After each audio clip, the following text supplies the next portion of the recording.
Terima kasih pemirsa, Anda kembali dalam IDX Market Opening. Kita ke top headline kami pada pagi hari ini adalah indeks harga saham gabungan yang memang terus mengalami tekanan jual dan kembali mencetak level terendah di sepanjang tahun 2021. Dampaknya adalah investor maupun trader terpantau terus memburu saham-saham berkapitalisasi kecil atau lapis 2 dan juga lapis 3. Tren pelemahan indeks harga saham gabungan yang sudah berlangsung dalam 2 bulan terakhir membuat investor maupun trader selektif dalam memilih portofolio. Ditambah dengan langkah investor asing yang terus melepas kepemilikan di saham-saham berkapitalisasi besar atau big caps. Penutupan perdagangan Rabu kemarin, IHSG kembali mengalami tekanan jual hingga minus 1,27% di level 5.760,58. Bahkan, indeks sempat mencatatkan level terendah di sepanjang tahun ini, yakni 5.752,26. Namun demikian, menarik untuk dicermati adalah strategi investasi investor maupun trader dalam menyikapi pelemahan indeks yang tercatat minus 6,81% dalam 3 bulan terakhir, mulai memburu saham-saham berkapitalisasi kecil atau lapis 2 dan 3. Hal ini terlihat dari saham-saham masuk ke dalam deretan top gainers, ada PT Era Mandiri Cemerlang Tbk atau IKAN yang ditutup naik hingga 31,37% dengan price to earning rasio minus 66,74 kali dan market cap sebesar 111,67 miliar rupiah. PT Digital Media Tama Maksima Tbk atau DMMX dengan price to earning rasio 218,64 kali dan market cap 7,23 triliun rupiah. Berikutnya PT Saraswanti Anugrah Makmur Tbk atau SAMF dengan price to earning rasio 131,92 kali dan market cap 9,74 triliun rupiah. PT Budi Starch and Sweetener Tbk atau Budi dengan price to earning rasio 8,76 kali dan market cap 1,02 triliun rupiah. Serta PT MNC Vision Network Tbk atau IPTV dengan price to earning rasio 36,08 kali dan market cap 10,96 triliun rupiah. Berbagai sumber IDX Channel.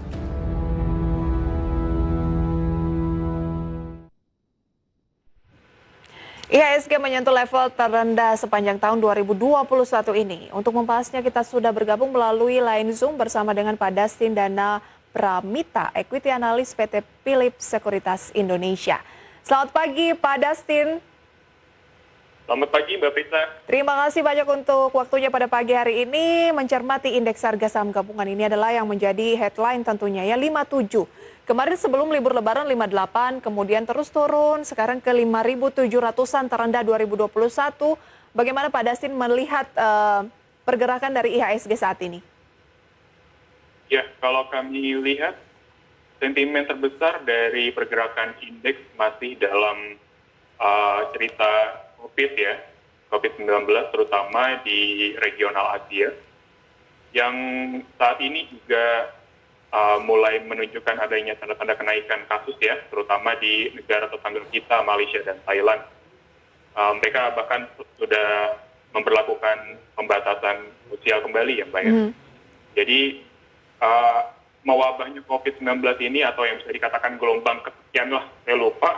Tapi hal ini kembali membawa kekhawatiran investor akan gangguan dari COVID sendiri untuk pemulihan ekonomi Indonesia. Nah, dari luar negeri sendiri kan ada isu tapering gitu ya, sesuai dengan risalah yang disampaikan oleh The Fed di hari kemarin waktu Amerika Serikat. Bagaimana Anda menanggapi sejumlah sentimen yang ada? Dan kita lihat kan bursa Amerika tertekan dan Eropa juga tertekan meskipun risalahnya baru dirilis setelah penutupan Eropa dan sesi Asia. Kemudian peluang dari indeks harga saham gabungan selanjutnya ini seperti apa? Apakah memang aksi jual yang terjadi didominasi oleh investor asing atau domestik juga sudah mulai keluar? Ya, jadi dari berita terakhir ya, di mana The Fed mengumumkan akan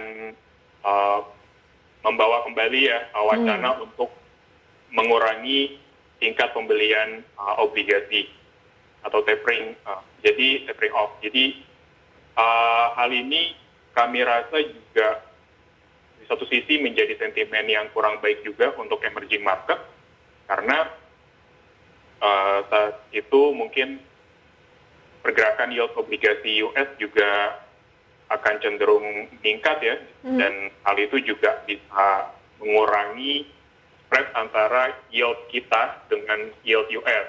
Jadi spread meningkat, namun tingkat risiko masih sangat tinggi karena itu tadi ya, tekanan COVID tadi di kawasan Asia juga masih belum bisa memberikan gambaran positif untuk ekonomi kita, kayak gitu.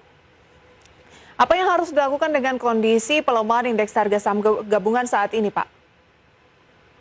Mungkin bisa switching ke saham-saham defensif ya, dan juga beberapa hari belakangan ini ya, dengan kenaikan harga komoditas global, mungkin bisa dimanfaatkan juga untuk trading jangka pendek seperti itu. Karena kami melihat juga beberapa komoditas, harga komoditas masih memiliki ruang untuk menguat, dan itu juga bisa dimanfaatkan ya bagi para investor atau trader yang ingin ya mencoba untuk memaksimalkan potensi keuntungannya. Oke, kalau untuk investor lebih menarik kalau switching dulu ke yang defensif gitu ya, atau memperbanyak modal di saham yang defensif. Sementara untuk trading bisa ke saham-saham berbasis komoditas karena beberapa memang komoditas mengalami kenaikan. Tapi bagaimana dengan fenomena di perdagangan kemarin pada SIN di mana saham-saham seperti DMMX, kemudian SAMF, saham-saham lapis 2 dan lapis 3 ini yang mengalami kenaikan cukup signifikan. Ada yang 10% ke atas, ada yang bahkan sampai 24%, termasuk Budi dan IPTV. Ini cukup banyak saham lapis kedua dan lapis ketiga yang menjadi incaran. Apa rekomendasi Anda misalnya melihat potensi dari saham DMMX misalnya saat ini? Mungkin kalau kita berbicara tentang saham-saham second liner ya, kenapa menjadi cenderung menjadi pilihan investor beberapa waktu belakangan ini, karena kami lihat di sini memang investor atau trader lebih tertarik untuk melirik saham-saham second liner dengan aksi korporasi yang menarik ya. Contoh mungkin bisa kita katakan Harum yang beberapa hari kemarin beritanya terus mengakuisisi perusahaan tambang nikel, dan itu sejalan dengan kenaikan harga komoditas nikel itu juga. Jadi beberapa katalis tadi mendongkrak kenaikan dari saham Harum gitu, dengan aksi korporasi yang menarik buat investor. Nah, kalau kita berbicara tentang menarik atau enggaknya blue chip, kalau dari kinerja keuangan, saya melihat blue chip masih mencatatkan kinerja yang cukup solid ya, karena beberapa emiten di kuartal 1 mencatatkan kenaikan laba. Seperti itu. Jadi masih menarik sebenarnya, karena mungkin memang sentimen secara keseluruhan untuk DPI-nya masih negatif. Jadi market driver yang ada di saham-saham blue chip itu juga mulai ditinggalkan oleh investor. Oke, jadi tetap blue chips ya Pak Dasin, atau boleh melirik saham-saham ini karena di tengah pelemahan kemudian melihat kenaikan saham SAMF misalnya kemarin 14%, DMMX 24%, tentunya ada rasa ketertarikan ke sana, apalagi yang memiliki jiwa trading gitu. Bagaimana analisis Anda? Kalau menurut saya tetap keputusan investor, keputusan trading akan saya berikan secara penuhnya untuk para trader ya. Jadi mungkin kalau saran saya, mungkin kalau untuk main-main saham seperti itu jangan full cash ya, karena volatilitasnya kan sangat tinggi ya, dan juga pergerakan harganya yang cenderung terpengaruhi oleh rumor dan juga berita yang mungkin sesaat. Jadi tidak ada satupun dari saham-saham yang mengalami kenaikan cukup signifikan yang saya sebutkan tadi yang Pak Dustin masukkan sebagai rekomendasi? Ya, kami masih melihat tingkat risiko yang cukup besar ya? Keras. Ya, karena risiko yang ada di saham-saham yang Mbak Prisa tadi sebutkan memang sangat tinggi ya. Sangat tinggi ya, jadi keputusan investasi kembali ke pemirsa, rekomendasinya adalah kalaupun yang tertarik untuk ikutan, jangan full cash ya. Betul. Berapa persen menariknya? Kalau Pak Dastin misalnya dikasih pilihan, ingin ikut gitu, berapa persen sebaiknya Pak? Dari dana yang dimiliki? Iya, mungkin ini gambaran kasar aja mungkin ya Pak. Mungkin sekitaran 10 atau 20% dari total dana investasi saya. Oke, 10-20%. Sementara kalau balik ke big caps yang Anda bilang masih banyak yang menarik ini berapa persen? Ya mungkin porsinya agak lebih besar ya Mbak. Mungkin sekitaran 30 atau 40%. Oke, nah saham yang Anda rekomendasikan di luar saham-saham yang kami sebutkan tadi, di mana kinerjanya cukup signifikan kenaikannya di 1 hari kemarin dan mungkin bisa Anda cross-check perjalanannya 6 bulan terakhir bisa menjadi acuan juga pemirsa ya, jangan sampai kenaikannya cuma harian.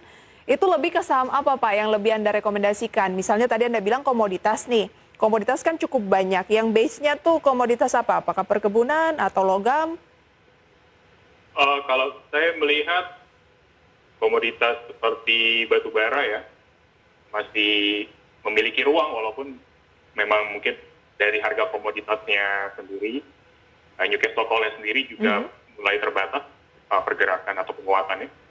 Namun di sini kalau kita lihat saham-saham seperti Harum itu juga saat ini masih menguji level resisten dia. Kalau kita lihat secara teknikal, jadi kalaupun memang pergerakan itu secara teknikal tertahan di level support dia, maksud saya support, mungkin masih cukup layak untuk diakumulasi ya. Kenapa harus Harum Pak dari sejumlah saham tambang batubara kan yang lebih berkapitalisasi besar lebih banyak nih, misalnya PTBA, Adaro, mengapa harus Harum? Ya karena sentimennya atau langkah korporasi dari Harum sendiri ya dengan mengakuisisi 2 perusahaan tambang nikel yang ada di Australia. Jadi itu menurut saya sejalan dengan prospek nikel dunia sendiri yang masih dibutuhkan untuk pembuatan baterai lithium ya untuk kendaraan listrik. Oke. Yang seperti kita ketahui memang kendaraan listrik sedang digadang-gadang untuk menjadi kendaraan masa depan seperti itu. Jadi katalisnya adalah lebih ke batu bara Pak atau justru akuisisi 2 perusahaan tambang nikel ini atau kolaborasi dari kedua-duanya, potensi dari komoditas nikel dan juga batu bara? Ya, kalau saya lihat dengan adanya langkah perusahaan tadi ya, jadi memberikan potensi pemasukan tambahan ya, karena Harum sendiri juga berfokus kepada peningkatan nilai tambah ya untuk produk akhir nikel mereka. Baik, jadi nggak cuma fokus di batu bara seperti blue chips lain yang memang khusus batu bara, tapi menariknya Harum punya 2 gitu ya, fokus juga ke pertambangan nikel sedang dimulai. Jadi ada income tambahan dibandingkan hanya dari sisi batu baranya Pak ya? Betul. Nah, kalau kita lihat pergerakan dari Harum secara teknikal ini, Anda katakan tadi tertahan di support. Ya. Posisi kemarin di 5.800. Nah, secara teknikal bagaimana sebaiknya kita melihat peluang dari Harum? Mungkin buy di posisi berapa dan peluangnya resisten di posisi berapa? Ya, jadi mungkin titik support di 5725 itu bisa menjadi acuan dari para trader ya, kalaupun memang mencari ingin membeli juga. Oke, kemudian jadi, resistennya? Untuk resisten mungkin di sini kalau saya melihat ada resisten, namun cukup jauh ya. Kalau untuk tingkat yang lebih moderatnya mungkin kita bisa top di 6525. 6525 yang terdekat berapa Pak? Ya itu maksud saya target price mungkin yang terdekat yang paling terdekat ya. Oke, 5725 level-level untuk beli dan resisten pertama 6525 untuk harum pemirsa. Nanti akan kita lanjutkan untuk saham rekomendasi yang lain dan juga emiten update apa saja pada pagi hari ini. Kita harus jeda terlebih dahulu Pak Dustin. Kami akan segera kembali pemirsa usai pariwara berikut.